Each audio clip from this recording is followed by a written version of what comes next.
Harper, you're no longer aligned with the company's new vision. Daphne's words pierced my heart like a poisoned arrow. Not a furious shout, not a heated confrontation, just my sister's flat, cold, resolute voice echoing in the CEO's office of Evergreen Holdings. I looked at her, into those once familiar blue eyes, once so full of our father's legacy, now empty and devoid of emotion. For 16 years, I'd poured my sweat, tears, and youth into keeping this empire afloat, preventing it from crumbling during a brutal recession. And now, it all boiled down to Daphne's single, indifferent sentence.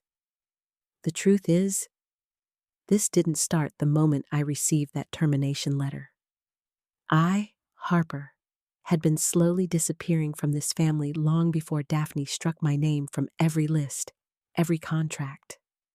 After my father's unexpected stroke, I dropped everything.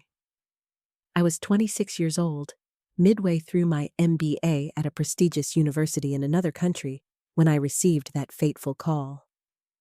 It was a chilly May afternoon. The news about Dad felt like a knife twisting in my gut. In stark contrast, Daphne merely sent a formal condolence bouquet, then continued her lavish life across the ocean. I returned home, automatically stepping into my father's rigorous schedule, plunging myself into the corporate grind without anyone asking or pushing me. And from then on, I never left. For 16 years, I was the first to arrive at Evergreen Holdings offices before the sun kissed the European city's skyscrapers, and often the last to leave after the night shift had ended. The scent of freshly brewed coffee and the soft clatter of keyboards in the quiet of night became a familiar part of my life. Meanwhile, Daphne was busy building her illustrious reputation on a different continent. Hailed as a brilliant brand architect, an astute media strategy expert, whatever those lofty titles truly meant. She appeared glamorously in business magazines, lauded for her bold vision. As for me, I personally rebuilt every brick, every crumbling foundation of Evergreen Holdings when it teetered on the brink. When the global economic downturn hit in 2007, our logistics and transport company was mere days from collapse. Clients pulled out of major contracts. Suppliers froze all credit lines.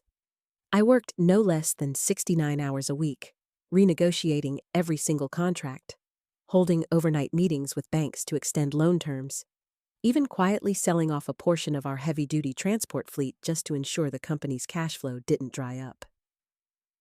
I never asked for any recognition. I simply didn't want the company my grandfather had painstakingly built to die on my watch. That Christmas, Daphne flew back, draped in a brand new designer coat, and made an unthinking remark.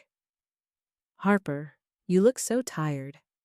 As for me, I didn't tell her I hadn't had a full night's sleep in nearly 4 years, that I'd drained my entire personal retirement fund, 149,000 euros, just to make payroll, or that I'd missed my father's 60th birthday because I was stuck at a remote airport, overseeing an urgent shipment for our last remaining VIP client.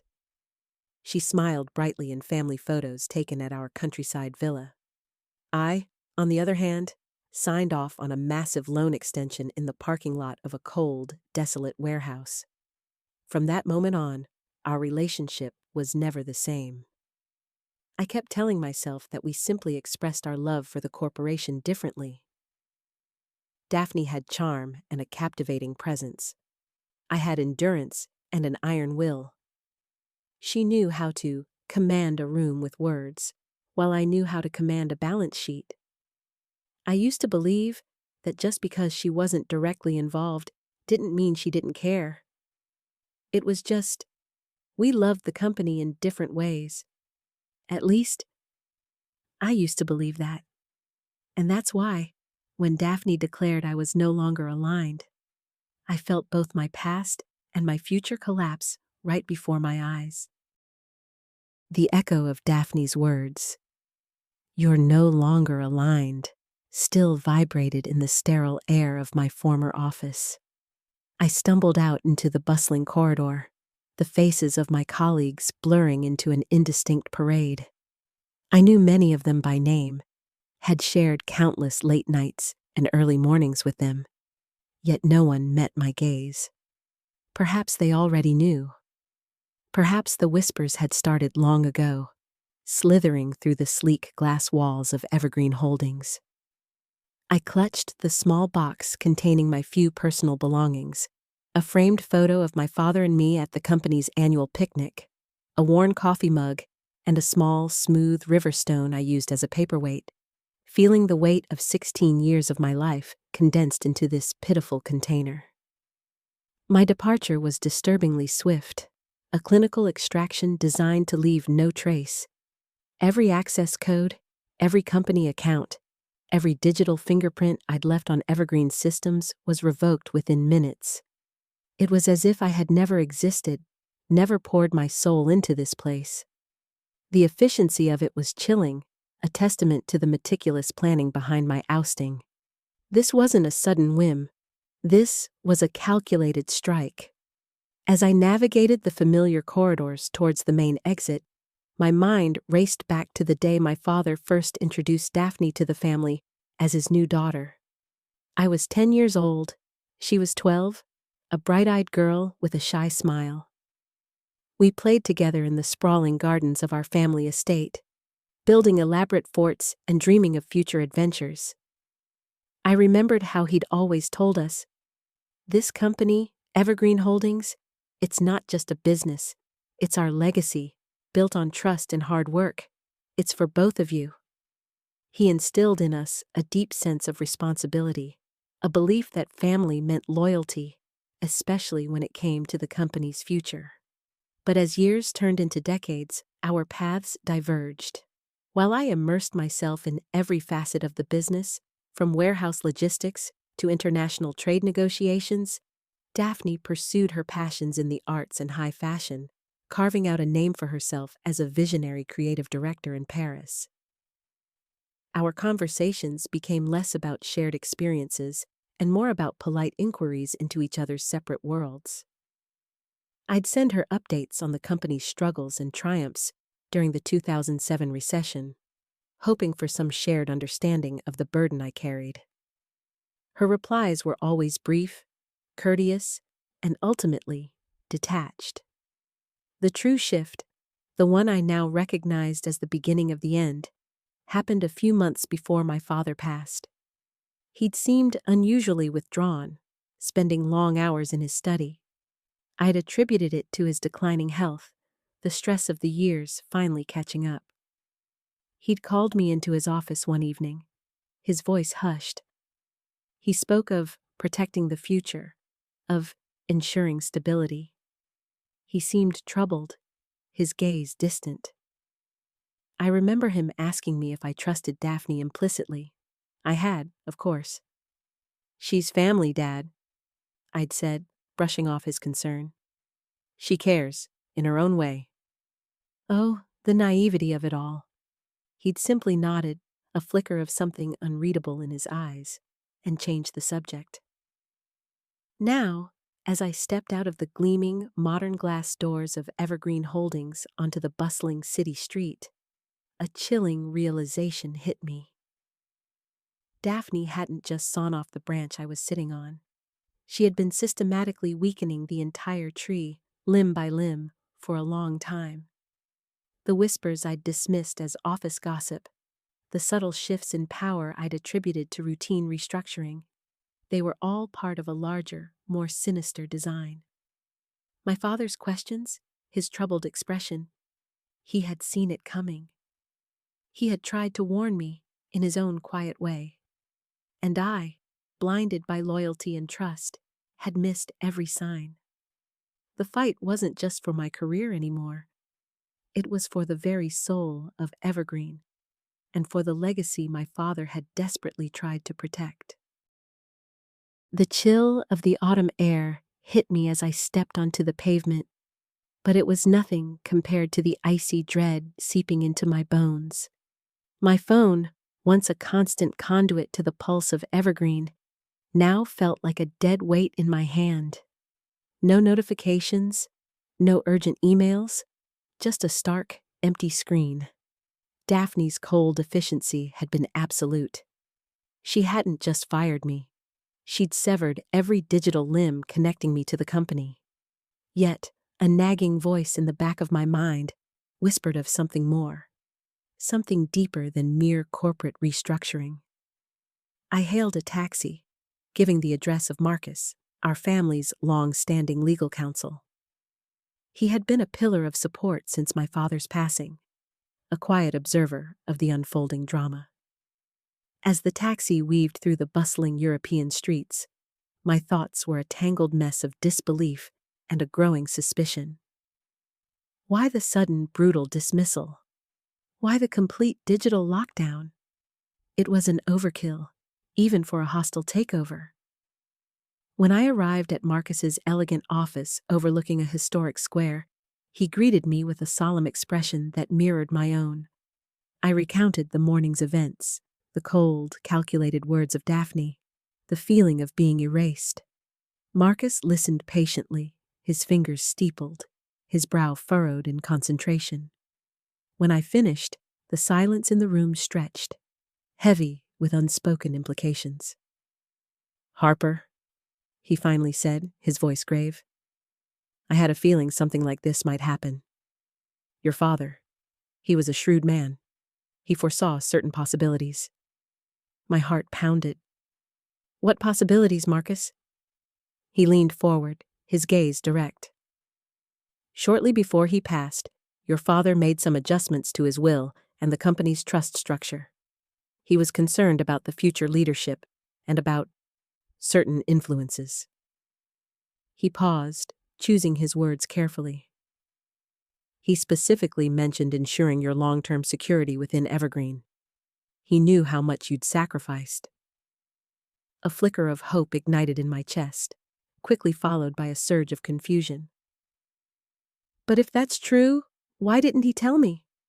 And why did Daphne have the power to do this?" Marcus sighed, running a hand over his thinning hair. "Your father, in his infinite wisdom, created a contingency. A failsafe, if you will. He transferred a significant portion of his personal shares to you, 29% of Evergreen Holdings to be exact. And with those shares, he granted you a special clause, an irrevocable right to veto any major corporate decision, specifically including any attempts to remove you from a key leadership position without just cause, provided you could demonstrate malicious intent." My jaw dropped. 29%? And a veto right? This was monumental. It wasn't just about my job, it was about the very control of the company. A wave of emotions washed over me: relief, anger, and a profound sense of gratitude towards my father. He had truly seen it all. He had played the long game, even from his deathbed. But then, the cold realization set in. If this was true, Daphne must have known about it. Or, perhaps more terrifyingly, she didn't. Either way, this was no longer just a family dispute. It was a battle for the soul of Evergreen. The revelation of my grandfather's secret contingency plan was like a jolt of electricity, waking me from a prolonged nightmare. I had power, a true lever against Daphne's brazen takeover. But the information also brought a new layer of dread. If Daphne didn't know about the 29% and the veto power, she was walking into a trap of her own making. If she did, then her actions were even more audacious, more desperate. Marcus immediately began gathering the necessary documentation. Retrieving certified copies of the updated trust agreements and share transfer documents was paramount. "This will be a delicate dance, Harper," he cautioned. "We need to build an airtight case demonstrating malicious intent. Daphne will undoubtedly claim this was a legitimate business decision." My mind, still reeling from the morning's events, began to piece together fragments of odd occurrences. The sudden tightening of security protocols around certain financial databases, the hushed conversations I'd overheard outside Daphne's office, The unexpected reassignment of my most loyal administrative assistant just weeks ago. They had seemed innocuous at the time, minor corporate adjustments. Now, they screamed of calculated moves. "There's more, Marcus," I said, a chilling thought forming. Daphne has been pushing aggressively for a massive corporate restructuring plan. She even mentioned liquidating some of our international assets that are incredibly profitable but difficult to value quickly. Marcus's eyes narrowed. Liquidation of profitable assets? That doesn't align with a new vision for growth. Unless it's about quick cash flow, perhaps for an outside party. Suddenly, a name flashed in my mind. Eleanor, a former colleague, a brilliant financial analyst who had unexpectedly left Evergreen just 6 months prior. She had always been meticulous, with an almost uncanny ability to uncover discrepancies in financial records. I remembered her sending me a cryptic email a few weeks before she resigned, hinting at unusual activities related to some of Daphne's pet projects. I hadn't given it much thought at the time, dismissing it as professional paranoia. "Eleanor!" I exclaimed. "She might know something. She left abruptly, and she's incredibly sharp with financial data. She even sent me a strange email before she resigned." Marcus scribbled her name down. "Excellent. We'll reach out to her carefully.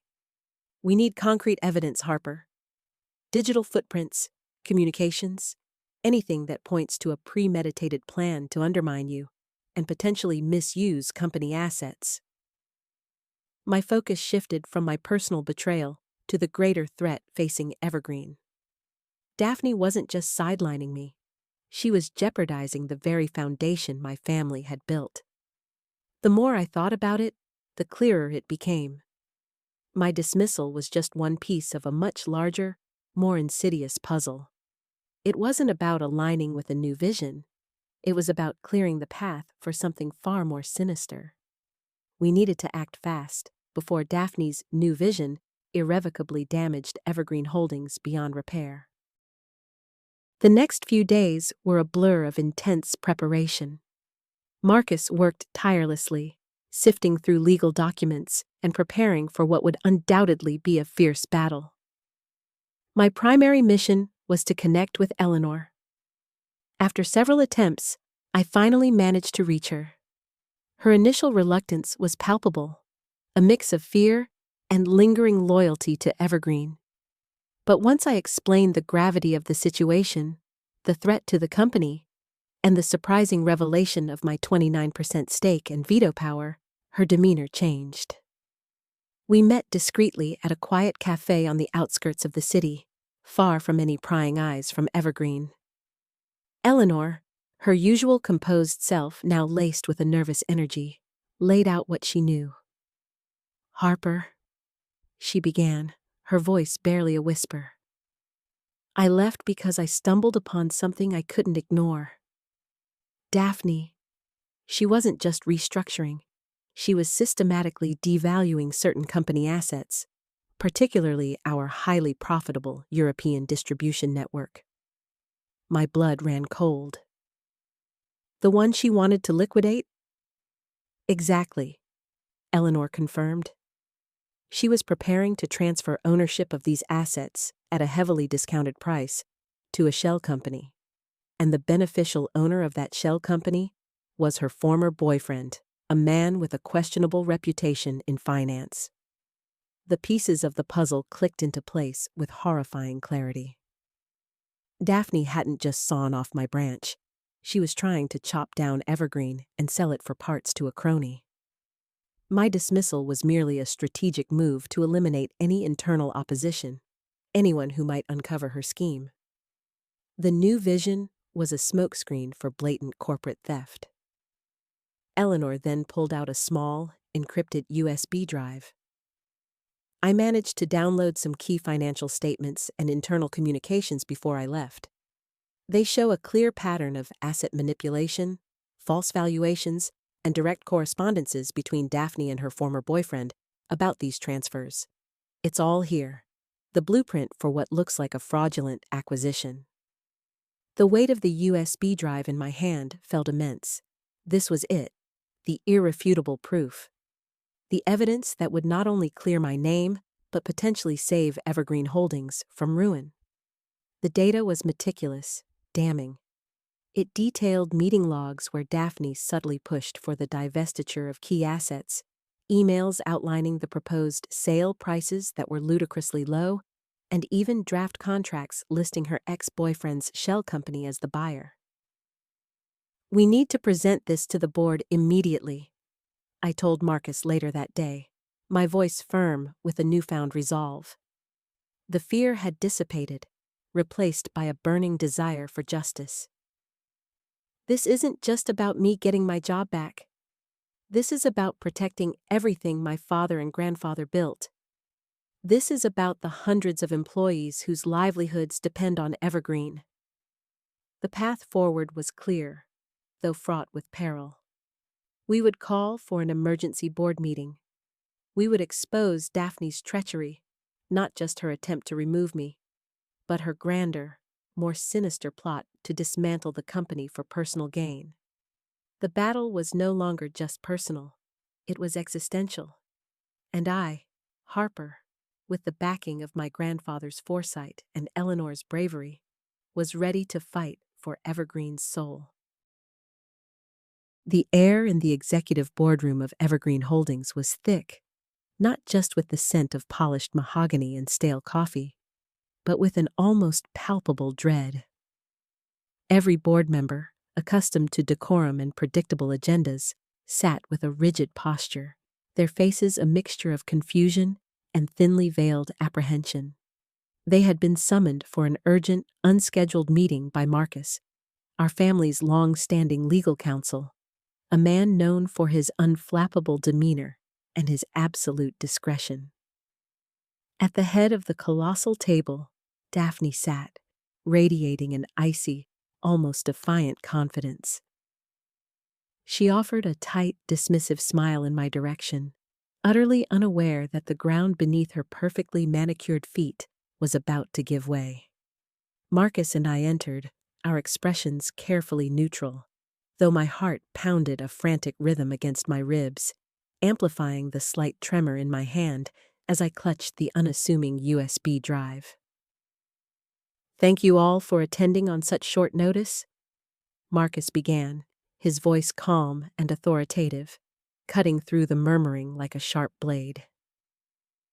"We are here today to discuss matters of grave importance to the future of Evergreen Holdings. Matters that directly concern the recent change in leadership and certain irregularities that have come to light." His gaze swept across the faces, lingering for a fraction of a second on Daphne. Daphne's eyes, usually so composed, flickered with a brief flash of annoyance, a tiny crack in her facade. But she quickly regained her composure, a faint, condescending smirk playing on her lips. "With all due respect, Marcus," she purred, her voice dripping with mock politeness, "I believe this meeting is highly irregular. My decisions as the new CEO are well within my purview. Perhaps Harper is simply struggling to accept a necessary corporate transition." "Indeed," Marcus conceded smoothly, almost too calmly. "However, my client Harper possesses information that suggests otherwise.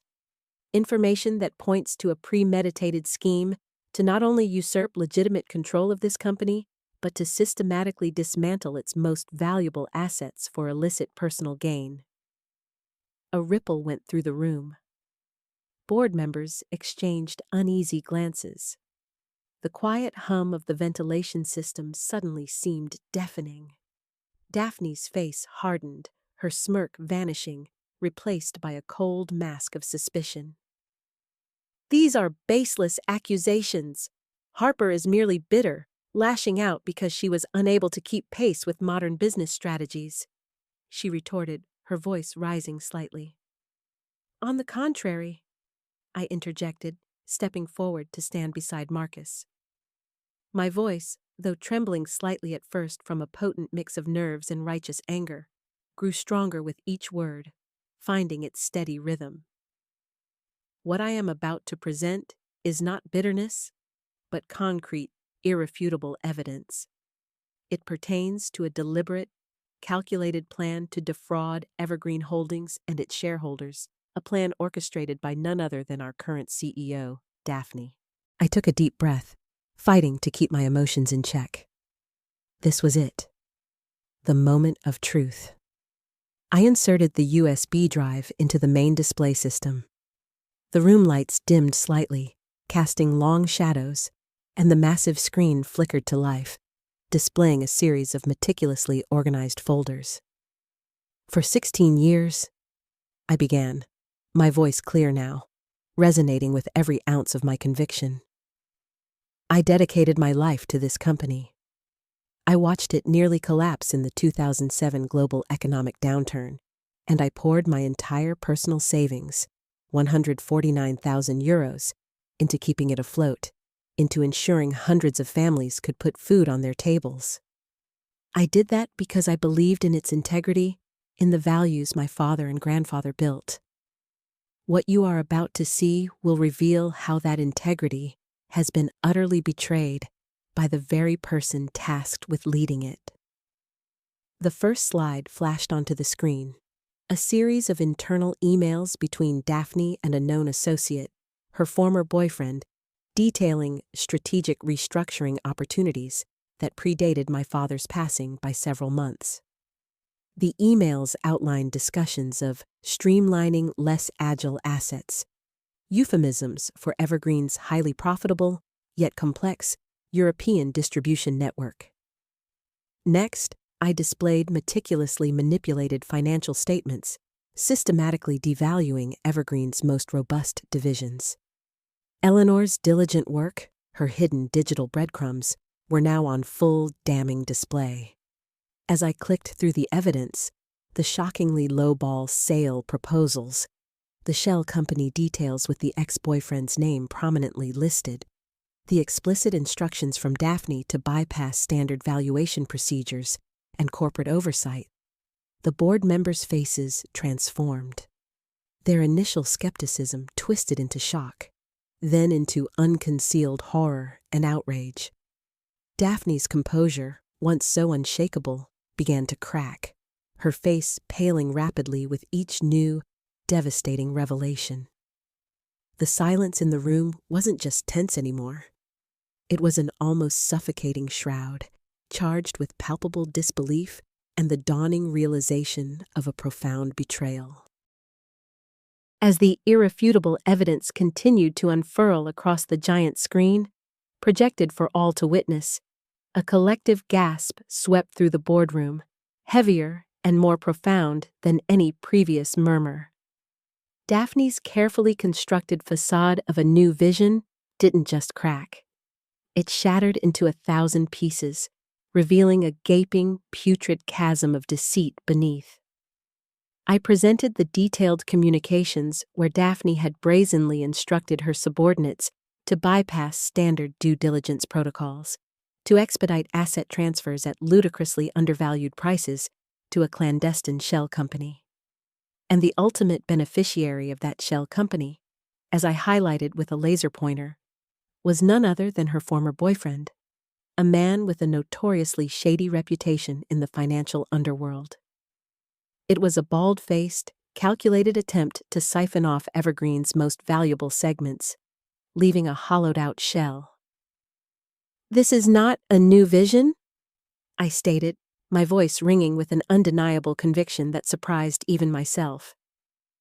"This is outright fraud, a meticulously calculated attempt to strip Evergreen Holdings of its most profitable assets for personal enrichment, brazenly disguised as a legitimate corporate strategy."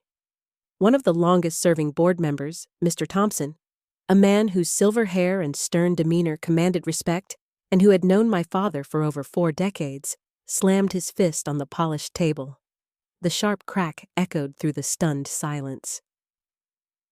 "Daphne, what do you have to say about this?" he demanded, his voice thick with controlled fury.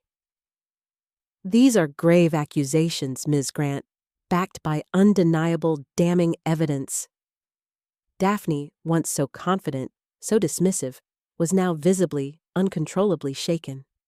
Her carefully constructed mask had completely fallen away, revealing a raw, desperate flicker of panic in her eyes.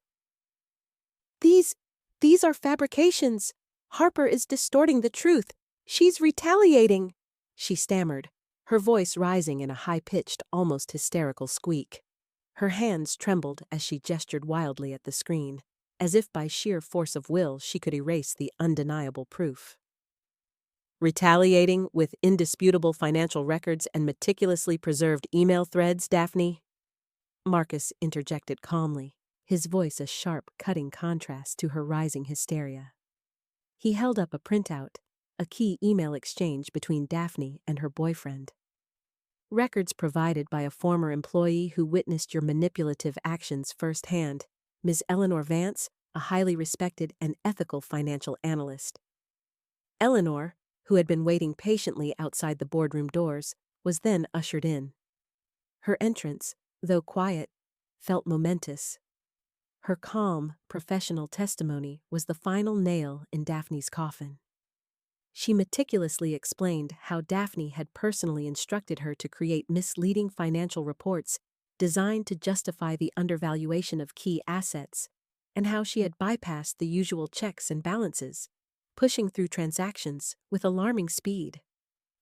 Eleanor even detailed a tense conversation where Daphne had offered her a significant bonus to expedite the fraudulent transfers. The sheer weight of Eleanor's credible testimony, combined with the overwhelming digital evidence, was crushing. Daphne slumped in her chair, her face ashen, defeat etched deeply into every line. Then came the final, decisive blow. Marcus stepped forward again, holding a stack of neatly bound, official-looking documents. And finally, ladies and gentlemen of the board, I present the last will and testament of the late Mr. Thomas Grant, with particular attention to a confidential amendment made just 2 weeks before his passing. He paused, letting the full, shocking significance of his words sink deep into the stunned silence of the room. This amendment, Marcus continued, his voice resonating with quiet power, irrevocably grants Harper, not Daphne, a 29% share of Evergreen Holdings. Furthermore, it bestows upon her the absolute right to veto any major corporate decision, including the termination of her employment without just cause, should it be definitively proven that said termination was malicious or designed to facilitate improper or fraudulent dealings within the company. A collective gasp, louder and more profound than any before, swept through the room. Board members exchanged stunned, disbelieving glances. Some even leaned forward, straining to hear every word, as if their very careers depended on it. And indeed, they did. The game had truly, irrevocably changed. Daphne looked as if she'd been struck by lightning, her eyes wide with a terror I had never seen. The betrayal, the anger, the profound shock on her face were raw and unfiltered, a terrifying tableau. She hadn't known about the 29%. She hadn't known about the veto. My father, in his infinite wisdom, in his dying days, had laid a meticulous, brilliant trap, a final, unyielding safeguard for his true legacy. The scales of justice were not just tipping. They were crashing down, heavily, irrevocably, in my favor, delivering a verdict that would forever alter the fate of Evergreen Holdings. The vote was swift, almost a formality after the overwhelming deluge of evidence. With Eleanor's damning testimony, reinforced by Marcus's undeniable legal prowess, and the astonishing, final revelation of my 29% ownership and the ironclad veto power, the board members had no choice. One by one, their hands rose, a unanimous, resolute decision. Daphne was immediately suspended from her position as CEO and stripped of all corporate duties pending a full and comprehensive investigation into potential fraud, embezzlement, and gross misconduct. The motion to reinstate me, Harper, as the interim CEO was also passed with overwhelming, resounding support. The wave of relief that washed over me was immense, a cleansing tide after weeks of emotional turmoil. But it was quickly overshadowed by the daunting, colossal task ahead. Evergreen Holdings was not just wounded, it was reeling. The brief, chaotic, and self-serving reign of Daphne had sown insidious seeds of doubt, instability, and fear throughout the entire organization. Morale was at an all-time low. Key personnel had been ruthlessly shuffled or dismissed, and critical, long-term projects were stalled indefinitely, leaving a void. My immediate priority wasn't just to steady the ship, it was to inspire a battered crew and reassure the loyal employees who had silently endured the uncertainty, the whispers, and the palpable shift in corporate values. My very first act as interim CEO was to hold an all-hands meeting. Not a formal, stiff announcement, but a candid, heartfelt address. I stood before hundreds of faces, some familiar from years of shared toil, some new and apprehensive, and spoke from the depths of my heart, without notes or pretense. For 16 years, I began, my voice clear and unwavering. This company has been my lifeblood, my passion. We've weathered storms before, the darkest of which was the 2007 global economic downturn, when we truly faced oblivion. We did it together, through sheer hard work, unwavering commitment, and an unshakable belief in our shared values. Today, we face a different kind of challenge, a betrayal from within, but one we absolutely will overcome by returning to those core principles that define us. Integrity, transparency, and a relentless, unwavering focus on our mission and our people. I made it unequivocally clear that my leadership was not about personal retribution against Daphne, but about restoration. My goal is not revenge, I stated, my gaze sweeping across the faces. My goal is to protect and rebuild what my father and grandfather poured their entire lives into creating. We will restore trust, both internally among ourselves and externally with our valued partners and clients. We will bring back the people who truly care about Evergreen, who embody its spirit, and we will move forward, stronger, more resilient, and more united than ever before.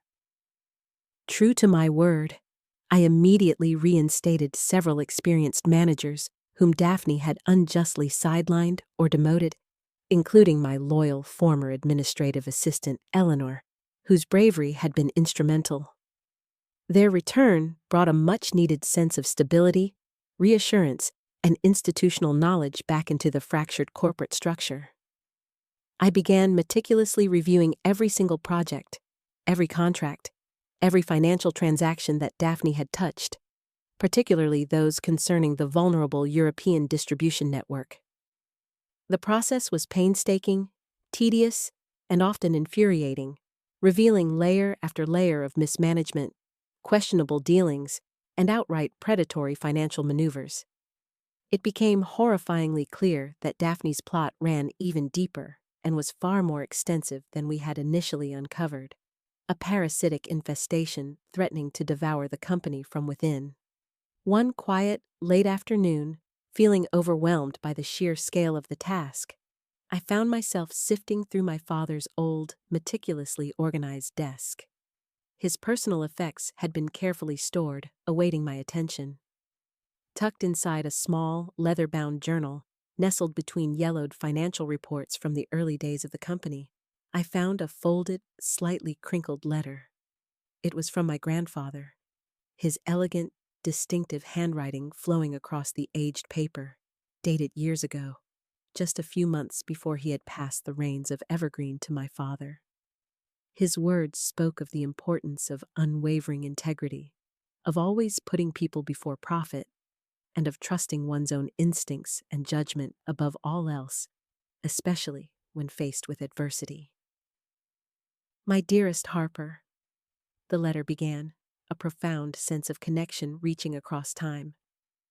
Never forget your purpose. The true value of Evergreen is not in its ledgers or its quarterly reports, but in the trust it builds with its clients, the loyalty it fosters among its employees, and the lives it touches. Lead with your heart, my child. Lead with unwavering honesty, and the legacy we built will not only endure, but flourish beyond our wildest dreams. A single warm tear slipped down my cheek.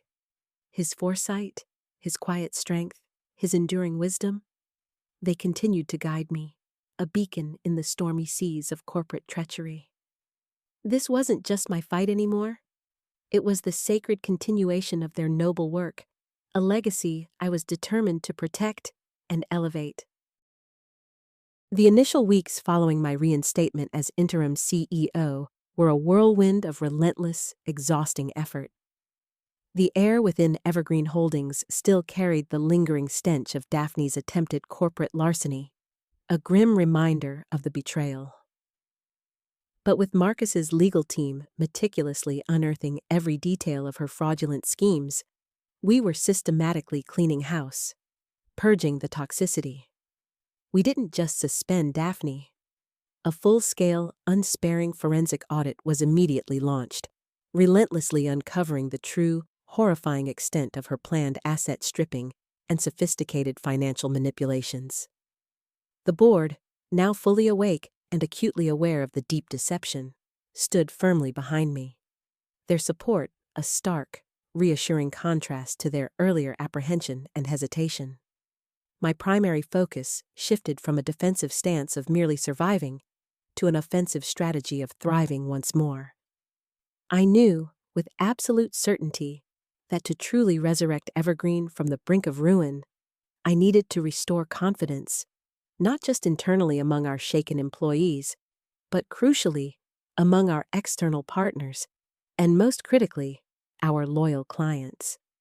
The company's reputation, once synonymous with rock-solid reliability and unwavering integrity, had been subtly but significantly tarnished by Daphne's reckless and self-serving actions. I began by personally re-engaging with our most critical, long-standing clients. I didn't delegate this. I personally flew to meet with each one, spanning continents.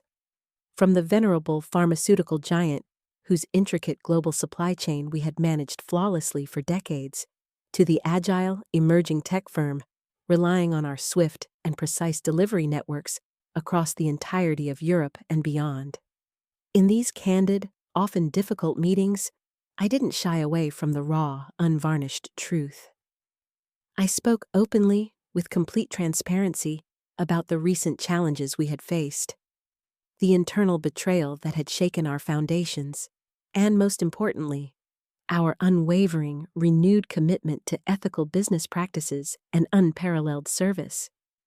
I emphasized the stringent steps we were now taking to fortify our internal controls, to build an even stronger bulwark against future threats, and reinforce the timeless values my grandfather had instilled in the very DNA of this company: integrity, meticulous service, and true, collaborative partnership. It was a painstaking, emotionally taxing process, requiring countless hours of travel, late-night preparations, and candid, often uncomfortable conversations. But slowly, painstakingly, I felt the fragile threads of trust begin to mend, weaving a stronger fabric than before. Internally, I initiated a profound cultural overhaul. Formal, stiff corporate announcements were replaced by open, honest town hall meetings where employees could voice their concerns without fear. Open-door policies weren't just preached as buzzwords. They were actively practiced, fostering an environment of genuine approachability and transparency. I actively sought out and brought back talented individuals whom Daphne had unjustly alienated, sidelined, or driven away. Not just Eleanor and my administrative assistant, but experienced operations managers, seasoned financial analysts, and veteran logistics experts whose knowledge was invaluable. Their return injected a palpable surge of renewed energy, expertise, and vital institutional memory back into the company's very veins. We rolled out comprehensive new training programs emphasizing ethical conduct, proactive problem solving, and client centricity. We also made a point to publicly celebrate even the smallest wins, from securing minor contracts to successful project completions, to boost morale and reignite a sense of collective achievement. The atmosphere in the offices, once heavy with apprehension and uncertainty, gradually lightened, replaced by a palpable sense of renewed purpose, shared commitment, and genuine camaraderie. A crucial, high-stakes test came with a major contract renewal with one of our oldest and most significant clients, a global electronics manufacturer whose business represented a substantial portion of our revenue. Daphne had, in her malicious scheming, deliberately sabotaged this negotiation, intending to push them towards a competitor in a cynical bid to weaken Evergreen further for her fraudulent sale.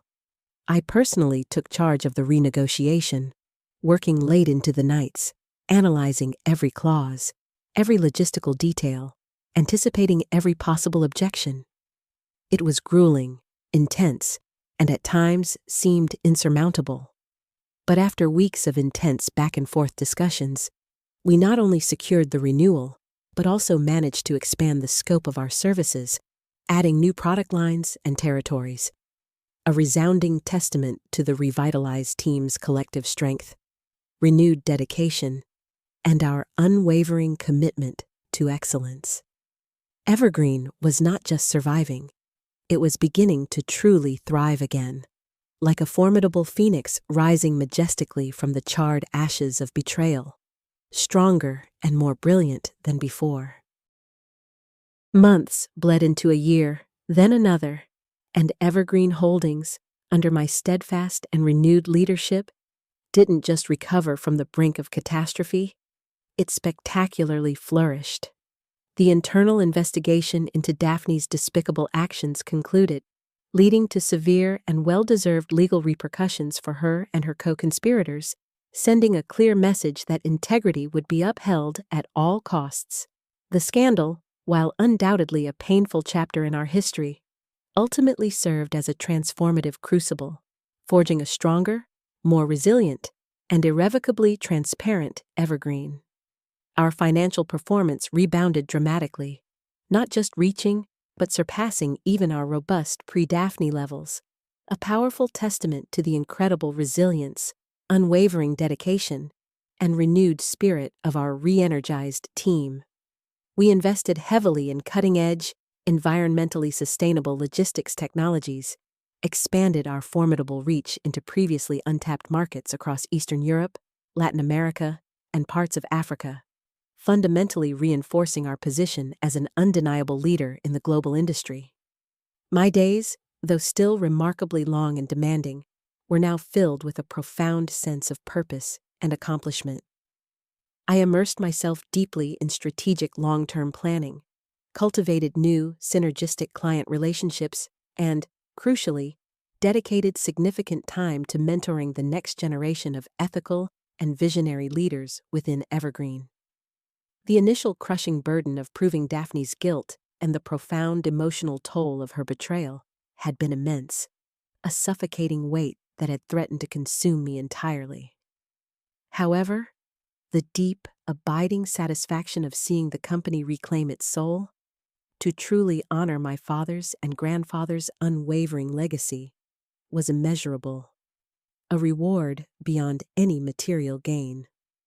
I often found myself reaching for my grandfather's letter, still tucked safely in a custom-built hidden drawer of my executive desk, its profound words serving as a constant, gentle reminder of my true north, my enduring purpose.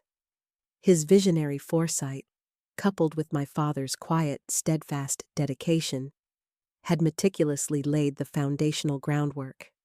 My challenging, yet fulfilling task was to ensure it continued to grow ethically, robustly, and sustainably for countless generations to come.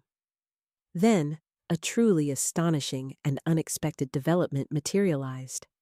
A formal letter, impeccably presented and discreetly delivered by a high-ranking executive from Orion Logistics, one of our largest and most formidable global competitors.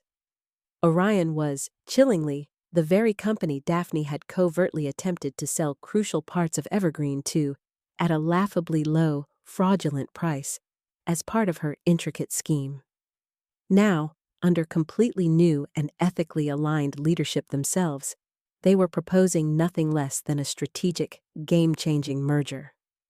This wasn't a thinly veiled hostile takeover, nor a mere opportunistic acquisition. It was presented, with genuine respect, as a true partnership, built on shared values and complementary strengths.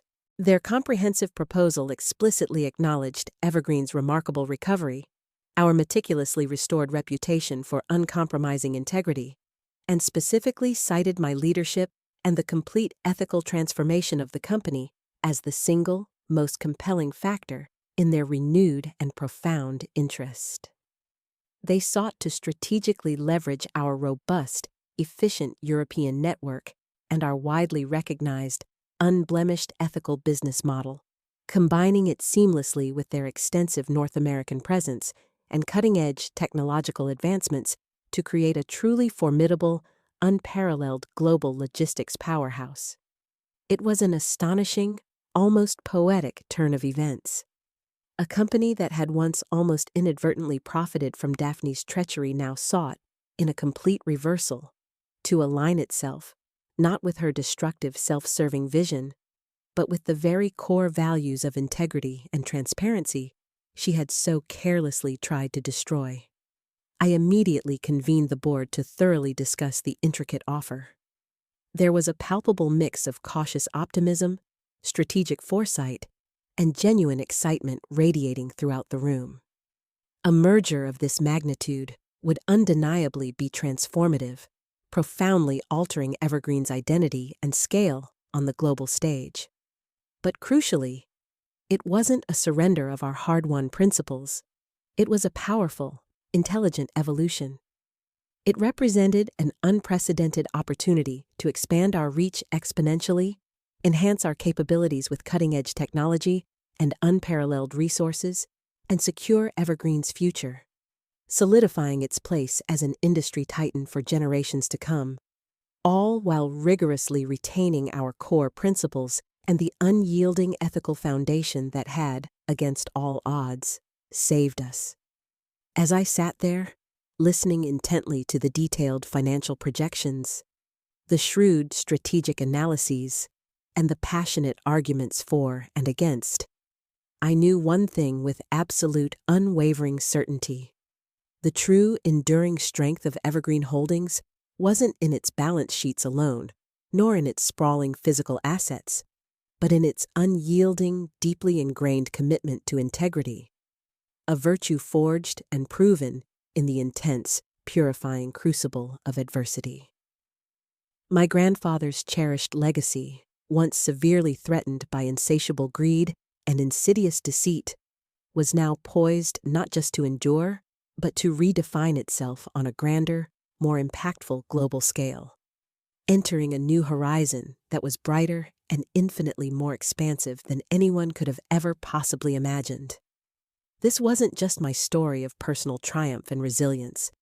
It was Evergreen's, a profound testament to unwavering courage, unshakable integrity, and the enduring, powerful triumph of what is truly right. After the gripping tale of Harper and Evergreen Holdings, we can distill a profound piece of advice for ourselves. In both life and career, always prioritize integrity, for it is the most stable foundation for any lasting success. Never underestimate the power of foresight, meticulous preparation, and especially the trust and collaboration with those who share your values. Whether facing betrayal or the direst adversity, your resilience and adaptability, coupled with transparent and exemplary leadership, will help you not only overcome challenges, but also emerge stronger, transforming scars into symbols of strength and wisdom. Thank you for joining me on Harper's incredible journey through betrayal, resilience, and ultimate triumph at Evergreen Holdings. Her story reminds us that even in the face of the deepest challenges, integrity and perseverance always light the path forward. If you found inspiration in Harper's journey, don't forget to like this video, subscribe to our channel, and hit the notification bell so you won't miss our next compelling story. We've got many more powerful narratives coming your way.